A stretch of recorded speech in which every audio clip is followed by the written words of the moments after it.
Hello everyone, first year class, second year class, कैसे हैं सब। आशा करते हैं सभी बच्चे अच्छे होंगे। क्लास हम लेकर आए हैं आपकी हिंदी व्याकरण मंजूषा। तो आज सैटरडे है तो सभी को ज्ञात होना चाहिए कि सैटरडे को हम व्याकरण की क्लास लेते हैं। क्लास हमने आपको निबंध भी बता दिए हैं और अशुद्ध से शुद्ध वाक्य भी बता दिए हैं, और हम जो है आपको एप्लीकेशन यानी कि प्रार्थना पत्र भी बता दिए हैं। तो फर्स्ट ईयर क्लास और सेकेंड ईयर क्लास ध्यान से देखिए। हम आज गद्यांश पर आधारित आपको प्रश्न उत्तर, पहले गद्यांश पढ़ाएंगे क्योंकि ये प्रश्न पत्र में पूछा जाता है प्रश्न। उसके नीचे लिखे प्रश्न होंगे, उन्हीं प्रश्नों को समझ करके आपको उत्तर गद्यांश से देना होगा। तो चलिए समय बर्बाद नहीं करते हैं, आपकी क्लास लेते हैं। तो फटाफट जिन बच्चों के पास हिंदी व्याकरण मंजूषा बुक है वो 93 पेज नंबर पेजेस 9 पर वो जो है आपका गद्यांश देखिए सारे बच्चे। निम्नलिखित गद्यांश को ध्यानपूर्वक पढ़िए, उसके नीचे लिखे प्रश्नों के उत्तर यथासंभव अपने शब्दों में दीजिए। ठीक है ना, ये नहीं कि पूछा गया है 120 में शब्दों का और आप लिख दें 150 शब्दों में। जितना पूछा जाए उतना ही करिए, ठीक ना, ज़्यादा एक्स्ट्रा नहीं करिए। जितने शब्द पूछे जाएं बस उतना ही करिए। ये नहीं कि पूरी कहानी छाप दीजिए बिना जो पूछा भी नहीं है वो भी आप छाप दें। शिक्षा के अभाव में मानव पशु तुल्य होता है। अगर शिक्षा नहीं होती है तो मनुष्य कैसा होता है? जानवर जैसा। तभी तो कहते हैं मनुष्य को सर्वश्रेष्ठ श्रेणी में माना गया है क्योंकि वो शिक्षित है। शिक्षा की सहायता से ही मानव को कर्तव्य का ज्ञान होता है तथा उसकी आंतरिक एवं बाह्य शक्तियों का विकास होता है। अतः मानव प्रवृत्तियों के विकास तथा आध्यात्मिक शांति के लिए शिक्षा परम आवश्यक है। शिक्षा से मानव की बुद्धि परिष्कृत एवं परिमार्जित होती है। आरंभिक शिक्षा का उद्देश्य मानव को मानव बनाकर उसमें आत्मनिर्भरता की भावना जागृत करना, चरित्र निर्माण तथा मोक्ष प्राप्त करना था। परंतु वर्तमान शिक्षा प्रणाली से उसे मात्र उदर पूर्ति का ही लाभ कठिनाइयों से हो पाता है। उद्देश्य विहीनता के कारण आज छात्र जगत में भयानक अराजकता व्यक्त हो गई है। स्वतंत्रता के बाद आज हमें ऐसी शिक्षा पद्धति की आवश्यकता है जो देश के लिए अच्छे नागरिक, कुशल कार्यकर्ता एवं भावी सेनानी उत्पन्न कर सके। राष्ट्रीय स्तर पर सामाजिक, सांस्कृतिक, राजनीतिक शक्तियों के विकास में योगदान दे सके। वर्तमान शिक्षा पद्धति सैद्धांतिक ज्ञान तो प्रदान करती है किंतु व्यवहारिक दृष्टि से छात्र शून्य ही रहता है।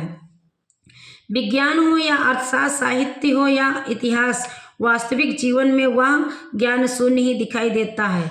यह पद्धति छात्रों में अनुशासन, आत्मविश्वास एवं आत्मनिर्भरता की भावना जागृत नहीं कर पाती है। इसी पद्धति में छात्रों के ज्ञान प्राप्ति के लिए किए गए संपूर्ण वर्ष के परिश्रम की परीक्षा 2 या 3 घंटों में की जाती है कि जो बच्चा 1 साल अध्ययन करता है उसका जो फाइनल एग्ज़ाम होता है जिसे आप वार्षिक परीक्षा कहते हैं, तो बच्चे की जो मेमोरी है उसकी जांच होती है कि बच्चा हमारा देश का भविष्य है तो उसको वो कैसे जो है अपने को प्रूफ करेगा। इसलिए परीक्षाएं होती हैं उनकी बुद्धि की जांच करने के लिए। समझ रहे हैं ना सारे बच्चे? छात्रों के ज्ञान प्राप्ति के लिए किए गए संपूर्ण वर्ष की परिश्रम की परीक्षा 2 या 3 घंटे में की जाती है जो असंभव है। इस पद्धति ने छात्रों को भाग्यवादी बना दिया। सफलता प्राप्त के लिए छात्र छात्राएं नकल, महत्वपूर्ण प्रश्नों की जानकारी का प्रयास तथा परीक्षकों को अतिरिक्त करने जैसे घृणित कार्य करने से भी पीछे नहीं हटते। अब क्लास आपको दिए गए हैं, ये तो हम गद्यांश आपको पढ़ाए हैं। अब वो नीचे प्रश्न दिए गए हैं। अब आपको अपना हम होमवर्क दे रहे हैं तो सभी बच्चे करेंगे। फर्स्ट ईयर क्लास और सेकेंड ईयर का सभी बच्चे करेंगे। देखिए, नंबर 1, मानव जीवन में शिक्षा का क्या महत्व है?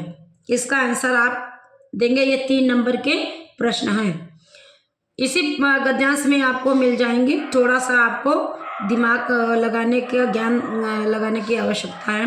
दूसरा प्रश्न है, आधुनिक शिक्षा का क्या उद्देश्य है?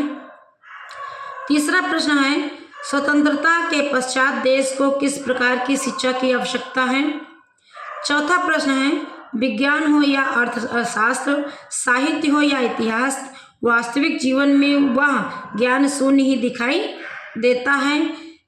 इसके 4 ऑप्शन दिए गए हैं, जो भी ऑप्शन राइट है उसे आप टिक करोगे, ठीक ना। तो प्रस्तुत कथन में कौन सा भाव निहित है? शिक्षा प्राप्ति का, विकास का, ज्ञान शून्यता का और दीनता का। सही टिक करोगे। आरंभिक शिक्षा का उद्देश्य क्या था? मानव को मानव बनाना, आत्मनिर्भरता की भावना जागृत करना, चरित्र निर्माण और मोक्ष प्राप्ति और उपयुक्त सभी। जो भी राइट हैं उस पर आप टिक लगाओ। अगर उपयुक्त सभी तो आप उसको भी टिक कर सकते हो। वर्तमान शिक्षा पद्धति ने छात्रों को क्या बना दिया है?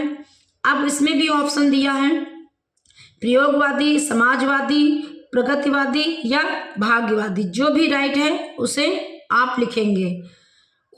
उद्देश्य, विहीनता के कारण आज छात्र जगत में भयानक अराजकता व्यक्त हो गई है। छात्रों में व्यक्ति भयानक अराजकता का क्या कारण है? कक्षा में छात्रों की अधिक संख्या, कान का कच्चा होना, उद्देश्य विहीनता, छात्रों की उद्दंडता। फिर अगला है, अराजकता शब्द का अर्थ सही चुनिए। तो अत्याचार, अनियंत्रित शासन व्यवस्था, अनाचार, शासक का ना होना। इस जो भी राइट है उस पे आप टिक करेंगे या उसे लिखेंगे। इस पद्धति ने छात्र को भाग्य पर भरोसा रखने वाला, इसको अंडरलाइन दिया गया है। इसको भी आप रेखांकित शब्दों के लिए एक शब्द लिखिएगा। इसमें भी दिया गया है अंधविश्वासी, भाग्यवान, भाग्यशाली या भाग्यवादी। जो भी राइट है उसे आप कंप्लीट करिएगा। Thank you class. ये आपका व्याकरण वर्ग है। इसका जो है गद्यांश पर आधारित हमने आपको निबंध कह लीजिए बता दिया है। एप्लीकेशन भी आपको हमने बता दिए हैं। अगर किसी भी स्टूडेंट को कोई भी प्रॉब्लम है कमेंट बॉक्स में कमेंट करके अवश्य बताएं। Thank you.